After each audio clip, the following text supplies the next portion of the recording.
Observe the modern face of progressive politics. It is a movement defined by digital hashtags, curated language, and representation. This is a departure from a century of leftist tradition. Historically, the movement was built in the shadow of the factory chimney, centered on the hardline economic demands of organized labor. By the late 1960s, that center of gravity shifted. Activism began to migrate from the picket line to the university campus, fueled by students organizing around civil rights and anti-war efforts. If the industrial worker is the required engine of history, then a focus on the lecture hall and the protest line presents a problem for the original theory. The workers simply aren't in the room. This move away from the factory floor wasn't a random evolution. It was an intellectual pivot made in response to a crisis in the movement's most basic assumptions. According to classical Marxist prophecy, capitalism would inevitably squeeze the working class so hard that a violent, total collapse of the system would become the only path forward. But after World War II, capitalism entered a period of unprecedented stability. Instead of collapsing, the system generated massive wealth and distributed enough of it to satisfy the very people who were expected to overthrow it. For the first time, a large section of the working class had access to labor unions, housing, and consumer goods. They were becoming comfortable. They had access to middle-class leisure. Philosophers like Deleuze and Guattari called this axiomatization.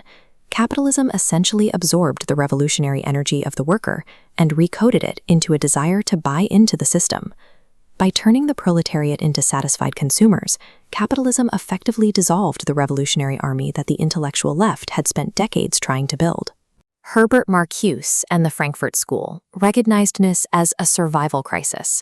If the worker had been integrated into the machine, they needed to find a different group capable of breaking it. Marcuse introduced the concept of alternative revolutionary forces. He looked past the industrial center to find the friction on the margins of society.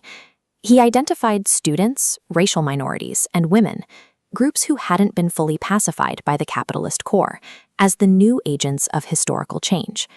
This theoretical shift aligned with the real-world explosion of identity-based civil rights movements, providing a new framework for political struggle.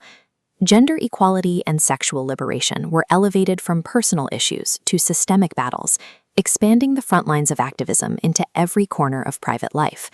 The struggle expanded beyond wages and factory ownership. It targeted the superstructure, the language, norms, and cultural rights that define how people perceive their own identities. Within this new framework, cultural identity claimed the central position that economic class had held for 100 years. This shift laid the groundwork for modern multiculturalism. Liberation was no longer about who owned the tools of production, but about who controlled the institutions of culture. However, a movement defined by cultural identity and moral outrage faces a practical obstacle. It is often better at identifying what it hates than explaining how it will manage society. This was a primary concern for political scientist Gene Sharp, a leading theorist on nonviolent resistance. Sharp warned that toppling a regime is useless if the movement cannot answer the most basic question of the morning after: how will the economy be organized, and how will people be fed?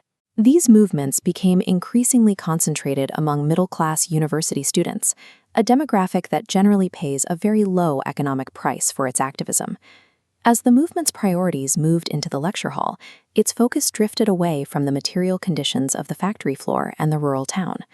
By successfully liberating cultural identities, the left abandoned its original economic base, leaving the industrial worker to find a political home elsewhere.